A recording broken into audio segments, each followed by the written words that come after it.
کیا یہ لوگ پکڑے گئے ہیں چوری ڈکیتی کرتے ہوئے یا انہوں نے کیا ہے کسی کا خون؟ یہ ہیں چنیوٹ کے رہنے والے ممتاز اور پروین. یہ لوگ کوئی خونی نہیں، الٹا کیا گیا ہے ان کے ارمانوں کا خون، اور خونی بنا محکمہ ریلوے جو نہ صرف خود پٹری پر رہنے میں ناکام ہے بلکہ پیار کی ٹرین کو بھی پٹری سے اتار دیتی ہے. ممتاز اور پروین نکلے تھے مستقبل کے سہانے خواب سجائے. دونوں کراچی جانے کے لیے بیٹھے قراقرم ایکسپریس میں، مگر ریلوے پولیس والے بن گئے ظالم سماج اور انہیں اتار لیا روہری اسٹیشن پر ہی. پولیس والوں نے ممتاز اور پروین کو تھانے لے جانے کے بجائے بند کر دیا ایک کوارٹر میں. یہاں سے ممتاز جیسے تیسے بھاگ کر نکلا اور پہنچا پولیس کے پاس، جس کے بعد پولیس والے لڑکی کو کوارٹر سے نکال کر تھانے لے آئے، مگر جوڑے کو انصاف دینے کے لیے نہیں بلکہ اپنے پیٹی بند بھائیوں کو بچانے کے لیے. آخرکار ایکسپریس نیوز پہنچا جوڑے کی مدد کو اور پولیس مجبور ہوئی جوڑے کو میڈیا کے سامنے لانے پر. ممتاز نے الزام لگایا کہ پولیس والے اسے بلیک میل کر رہے ہیں، اور آپ وہ صبح آئے ہیں تو انہوں نے ہمیں بلیک میل کیا کہ آپ سب کچھ جو ہے نا ہم آپ کی مدد کریں گے. آپ یہ کہیں کہ ہمارے پاس کوئی موبائل نہیں، نہ ہم نے آپ کو تلاشی دی، کوئی ہمارے پاس پیسے نہیں ہیں. پولیس کا کہنا ہے کہ جوڑے نے ریلوے والوں کے خلاف کوئی شکایت نہیں کی ہے. یہ کمپلین انہوں نے نہیں کی کہ میرے ساتھ یہ زیادتی ہوئی ہے یا میرے ساتھ یہ مسئلہ ہوا ہے. یہ ابھی آپ کے سامنے بتا رہے، پہلے ہمیں نہیں بتایا. جوڑے کو ٹرین سے اتارنے والا ریلوے پولیس کا چاچا قیدو میڈیا کو دیکھ کر بوکھلا گیا اور انہیں کوارٹر میں بند کیے جانے سے انکار کر دیا.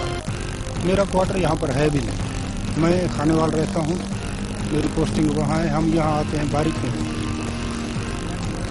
زیادتی ہم نے کوئی بھی نہیں کی. تھانے پر ہم لے کر آئے ہیں مشکوک حالت میں. آدھی رات تک میں اب وقت ہوا ہے لائیو کا، اور لائیو میں ہم آپ کو آج لے جا رہے ہیں ملتان ریلوے اسٹیشن، جہاں آپ کو دکھاتے ہیں کہ ریلوے والوں کے کارناموں نے صرف پیار کرنے والوں کی زندگی مشکل میں نہیں ڈالی بلکہ مسافر بھی ریلوے کی کرم فرمائیوں سے محفوظ نہیں ہے. ملتان ریلوے اسٹیشن پر موجود ہے ہمارے نمائندے فضیل ساہو صاحب. جی فضیل ساہو صاحب، اس وقت ملتان ریلوے اسٹیشن پر کیا صورتحال ہے، ہمیں آگاہ کیجیے گا اس کے بارے میں. جی ثاقب، یہاں پہ اس وقت مسافروں کی بڑی تعداد موجود ہے، اور جو کہ مسافر تیز گام یہاں سے جو راولپنڈی سے کراچی کی طرف جاتے ہیں وہاں کا ان کا انتظار کر رہے ہیں. لیکن یہ ٹرین بھی آج 2 گھنٹے لیٹ ہے اور ابھی تک ٹرین کے آمد کی اطلاع نہیں دی گئی. اور میں یہ بتا دوں کہ یہاں پہ جو مسافروں کی طرف سے جو سہولیات دی جاتی ہیں وہ انتہائی ناقص قسم کا ہے. یہ ایک ویٹنگ روم تھا تو یہاں پہ جو بنایا گیا تھا لیکن وہ بھی بند پڑا ہے، اور اس کے ساتھ ساتھ یہاں پہ جو بوگیوں میں اور انجن کی جو صورتحال ہے وہ بھی یہاں جو مسافروں سے مجھے معلوم ہے، ریلوے حکام سے معلوم ہے، ان کا یہی کہنا ہے کہ جو بوگیوں میں ہے جو فیسلٹیز تھی کہ پنکھے لگائے جاتے تھے، اے سی تھا، اس کے باوجود وہ آج کام نہیں کر رہے اور اس میں جو انہیں لمبے سفر کرنا پڑتا ہے اور اس کی وجہ سے انہیں مشکلات کا سامنا ہے. اور مسافروں کی تعداد جو یہ محکمہ ریلوے جو پاکستان بننے کے بعد منافع بخش تھا اور 1970s کے بعد یہ مسلسل خسارے میں آ چکا ہے، اور اس کا جو سالانہ خسارہ ہے وہ 35 سے 40 ارب روپے تک ہو چکا ہے. لیکن اس کے باوجود یہاں پہ جو مسافروں کی تعداد ہے وہ کم سے کم ہوتی جا رہی ہے. لوگوں نے یہاں پہ کوشش کی ہے کہ وہ کوچز کی طرف ان کے سفر کریں اور ٹرین کی سفر کو وہ پسند نہیں کرنا چاہ رہے تھے. تو اس کے باوجود کیونکہ انہوں نے لمبے سفر پر جانا ہے اور متبادل ان کے پاس کوئی ذریعہ نہیں ہے تو اس لیے ٹرین کا ہی سفر پسند کرتے ہیں. لیکن اس کے بعد میں یہاں پہ میرے ساتھ یہاں پہ کچھ مسافر بھی موجود ہیں، میں ان سے پوچھوں گا کہ اس وقت جو ریلوے کی سہولتیں ہیں ان کے بارے میں وہ کیا کہتے ہیں. جی آپ بتائیے گا جی کیا کہتے ہیں آپ ریلوے کے مسافروں کے؟ جی بڑے پریشانی ہیں، سوئی گیس کو روئے ہیں، ٹرینوں کے سفر کو رہے ہیں. اس ٹرین کا ابھی 2 سے 2.5 گھنٹے لیٹ ہے. ہر ٹرین کا یہ حساب کتاب ہے 3 سے 4 گھنٹے 12 گھنٹے عوامی اگلے 4 دن سے کراچی پہنچی ہے. آپ کے نزدیک جو ریلوے حکام کی طرف سے آپ کو جو سہولیات دی جا رہی ہیں وہ سہولیات نہیں ہے جی. اگر لیٹرین میں جائیں تو پانی نہیں ہے، سیٹوں میں جائیں تو کہتے ہیں سیٹ نہیں ہے، اور بیٹھنے کی جگہ نہیں ہے، ادھر پانی نہیں ہے، کوئی حساب کتاب نہیں ہے. پریشانی کے علاوہ کچھ بھی نہیں ہے ابھی پاکستان میں. یہاں پہ میرے دوسرے مسافر بھی میرے ساتھ موجود ہیں، ان سے پوچھوں گا کہ اس وقت جو جب کراچی کا سفر کر رہے ہیں تو وہ یہاں پہ آئے تو ان سے میں پوچھوں گا. جی آپ بتائیے گا. جو میرا بھائی آ رہا تھا پتوں کیجیے تو وہ تقریباً 2 گھنٹے سے لیٹ ہے. ہمارا مسلسل اس سے فون پہ رابطہ تھا، بھیجا یہ ڈرائیور گاڑی روکتے ہیں اور بہت پریشان ہے. ابھی اس گاڑی سے وہ پہنچے لیکن 2 گھنٹے سے وہ لیٹ ہے. 2 گھنٹے سے ہم لوگ یہ باہر بچوں کے ساتھ اس کا انتظار کر رہے ہیں. یہاں پہ آپ کو یہاں پہ جو آپ کو فیسلٹی دی جاتی ہے ریلوے اسٹیشن پہ وہ دی گئی ہے؟ سر نو، ایسی کوئی بھی فیسلٹی یہاں نہیں دی جاتی.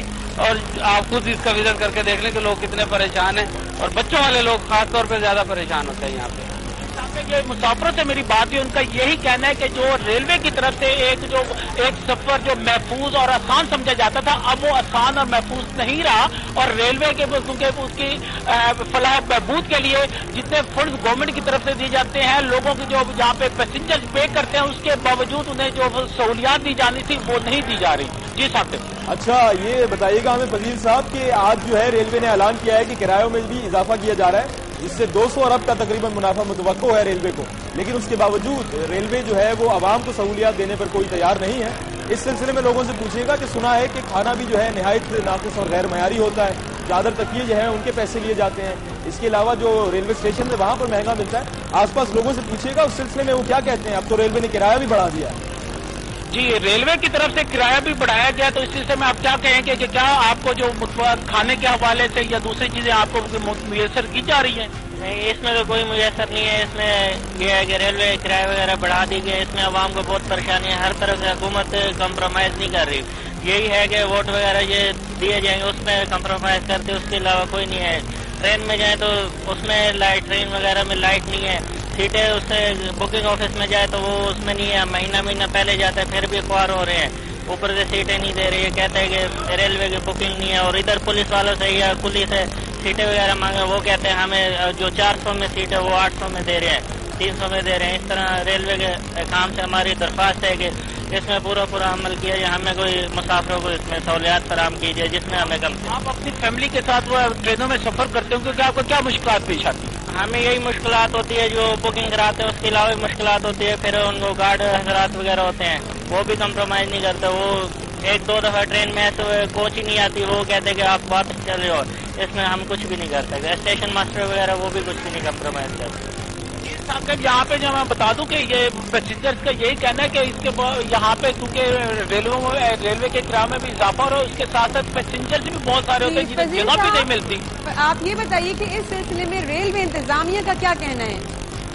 جی ریلوے انتظامیہ سے میری بات ہے، ان کا یہی کہنا ہے کہ وہ اس کی بہتری کے لیے کوشش تو ہے، لیکن اس کے باوجود جتنا خسارہ ہے وہ مکمل وہ فلفل نہیں کر سکتے، اور جس کی وجہ سے اس کے یہاں پہ یہ بھی بتا دوں کہ جو ایندھن کے حوالے سے ہے کہ قانونی طور پر 27 کا ایندھن یہاں پہ ریلوے حکام کے پاس ہونا چاہیے، لیکن اب تو یہ حالت ہو گئی ہے کہ 1 سے 2 دن کا ایندھن مشکل سے ملتا ہے، اور کبھی کبھی ٹرینیں بھی لیٹ کرنی پڑتی ہیں تاکہ ایندھن کا بندوبست ہو سکے اور اس کے بعد ٹرین کو روانہ کیا جا سکے۔ اور اس کے ساتھ یہ بھی بتا دوں کہ یہ جو 520 انجن جو اس وقت پاکستان میں موجود ہے، اس وقت 150 صرف انجن ہے وہ جو کام کر رہے ہیں، اور 200 سے زائد ٹرینیں جو کام کر رہی ہیں۔ فضیل ساہو صاحب آپ کا بہت بہت شکریہ، ہمارے ساتھ موجود تھے فضیل ساہو صاحب ملتان سے، اور صورتحال سے آگاہ کر رہے تھے ریلوے کی اور جو مسائل ہیں کہ ریلوے مزید کرایہ تو بڑھا رہا ہے لیکن سہولیات فراہم کرنے کے اوپر کسی کی توجہ نہیں ہے۔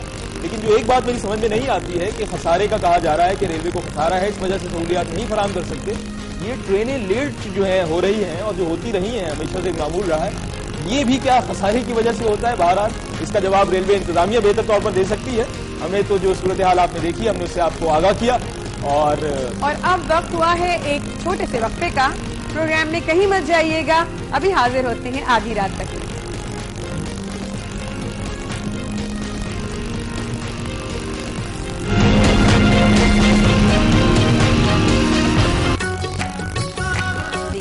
اب وقت ہوا ہے آدھی رات تک کے جرم کا، جس میں آپ کو دکھا رہے ہیں قانون توڑنے والوں کی سچی کہانیاں۔ تحصیل کنڈری میں موت کے سوداگروں کا راز، گلی کوچوں میں کھلے عام منشیات کی فروخت جاری، رگوں میں اندھیرے پھیلانے والوں کے خلاف پولیس بھی خاموش۔